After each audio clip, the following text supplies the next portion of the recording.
घर का बंटवारा। अरे विनोद, तूने हलवाई को सारा सामान तो दे दिया है ना? अक्षय की शादी में कोई कमी नहीं रहनी चाहिए। आखिर सबसे छोटा भाई है तुम सबका। हाँ माँ, आप चिंता मत करो, मैं पूरा ध्यान रखूंगा। मंगल बेटा, तूने तो कहा था कि फूल का ऑर्डर दे दिया है, यहाँ तो फूल पहुँचे ही नहीं। अब क्या बहू की विदाई के बाद फूल आएंगे? माँ, मैंने अभी बात की है फूल वाले से, वो रास्ते में ही है। आप किशोर भैया से क्यों नहीं कहती कुछ करने को? किशोर पहले ही मेरे बताए काम कर रहा है। पास के सभी रिश्तेदारों और मोहल्ले वालों को कार्ड वही तो देकर आया था। रिसेप्शन के लिए हॉल भी उसी ने बुक किया था। टेंट कुर्सी वालों को भी तो वही देख रहा है।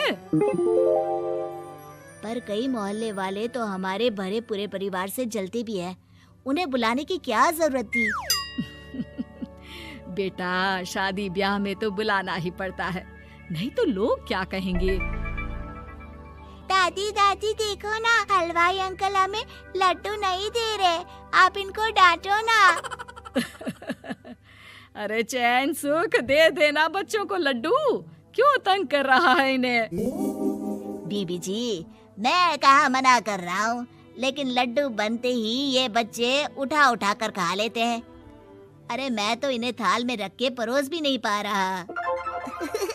भागो, अब कोल्ड ड्रिंक पीने चलते हैं। भागो भागो, अब कोल्ड ड्रिंक पीने चलते हैं। जैसे कि आप देख रहे हैं, आज इस घर के सबसे छोटे बेटे अक्षय की शादी है। घर में बहुत चहल पहल है। कुलभूषण की बीवी कमला को फुर्सत ही नहीं है कामों से, लेकिन कुलभूषण और घर के बाकी लोग कहाँ हैं? आइए देखते हैं। अजी, आप यहाँ आराम से बैठकर गाने सुन रहे हो और घर में अभी तक इतने काम बचे हैं करने को। अरे भाई, मेरे सबसे छोटे बेटे की शादी है, इसके बाद तो मैं अब चिंता मुक्त हो ही जाऊंगा। और फिर घर में तुम हो, बेटे बहुएं हैं, तुम लोगों के होते हुए मैं क्यों काम करूं? मैं तो शान से बेटे की शादी में जाऊंगा तैयार होकर। अरे ठीक है, अब आप आराम ही कीजिए। एक बार अभिषेक की बीवी आ जाए, फिर मैं भी आराम करूंगी और मेरी चारों बहुएं पूरे घर की जिम्मेदारियां संभाल लेगी। इतना कहकर कमला वापस अपने काम में लग जाती है। बेटा भी, तू अब तक तैयार नहीं हुआ? किससे बात कर रहा है फोन पर? तैयार कैसे हूँ? सैलून जाने से तो आपने मना किया है, क्योंकि मुझे हल्दी लग चुकी है। भाभीियों को देखो, सुबह से पार्लर में है। अक्षय की शादी हो जाती है और नंदिता बहू बनकर घर आ जाती है, लेकिन इस घर की खुशियों को मानो किसी की नजर लग गई थी। नंदिता के आने के बाद आए दिन घर की शांति भंग होती रहती। अपने माँ बाप की इकलौती बेटी को इतने बड़े परिवार की जिम्मेदारियां कहाँ संभालनी थी? अभी देखो ना, मेरे हाथों की मेहंदी भी अभी नहीं उतरी है और तुम्हारी मम्मी ने मुझे घर के कामों में लगा दिया। मैंने सोचा था कि घर की सबसे छोटी बहू होने के कारण मुझे सब पलकों पर बिठा के रखेंगे, पर यहाँ तो पलक झपकने की भी फुर्सत नहीं मिलती। देखो नंदू, शादी के पहले ही मेरे घर वालों ने तुम्हें और तुम्हारे पेरेंट्स को बता दिया था कि मैं जॉइंट फैमिली में रहता हूँ, तो फिर अब ये शिकायत क्यों? और फिर तुमसे पहले मेरी भाभियाँ भी तो आई थी शादी करके, उन्होंने तो कभी कुछ नहीं कहा। नंदिता तब तो चुप हो जाती है, लेकिन ऐसा बहुत दिनों तक नहीं चलता। अरे नंदिता, माँ बाबूजी की दवाई का टाइम हो गया है, उन्हें दवाई दिलाओ और उसके बाद सबके लिए नाश्ता बना देना। पर भाभी, मैं तो अभी अपना फेवरेट सीरियल देख रही हूँ, प्लीज मेरी जगह आप कर लो ना ये काम। ठीक है, मैं तेरी जगह माँ बाबूजी को दवाई दे आती हूँ और नाश्ता बना लेती हूँ। तू मेरी जगह पूरे घर की डस्टिंग करके 5 बच्चों को स्कूल के लिए तैयार करके भेज देना और दोपहर का खाना बनाने के बाद कपड़े धोकर सुखा देना। उसके बाद हम दोनों मिलकर बाजार जाकर सब्जी ले आएंगे, फिर डिनर की तैयारी कर लेंगे और उसके बाद बस भाभी, मैं माँ बाबूजी को दवाई देकर सबके लिए नाश्ता बना देती हूँ।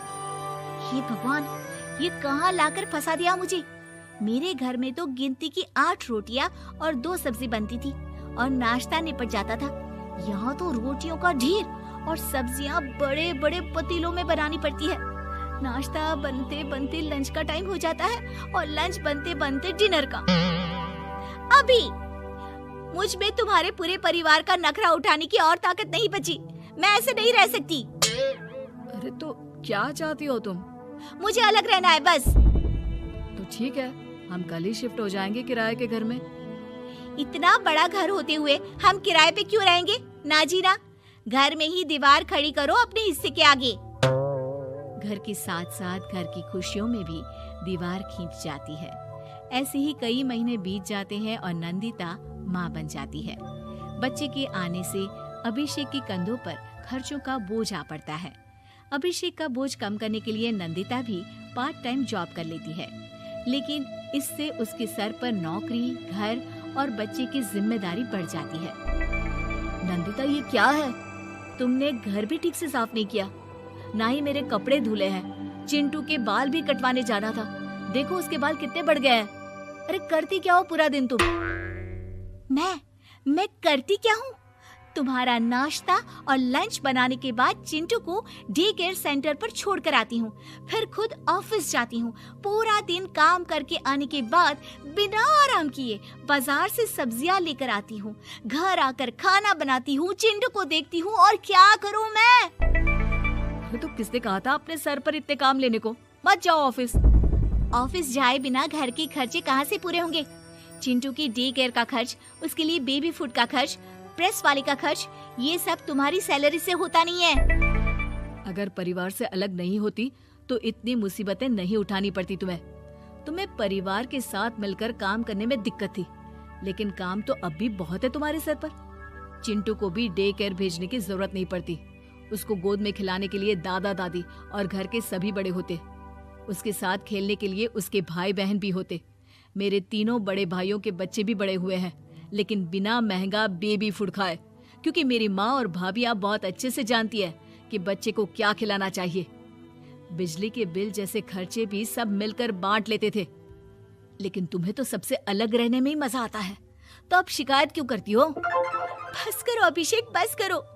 मैं मानती हूँ कि मैं गलत थी। मेरे एक गलत फैसले ने हमें बिल्कुल अकेला कर दिया है सबसे।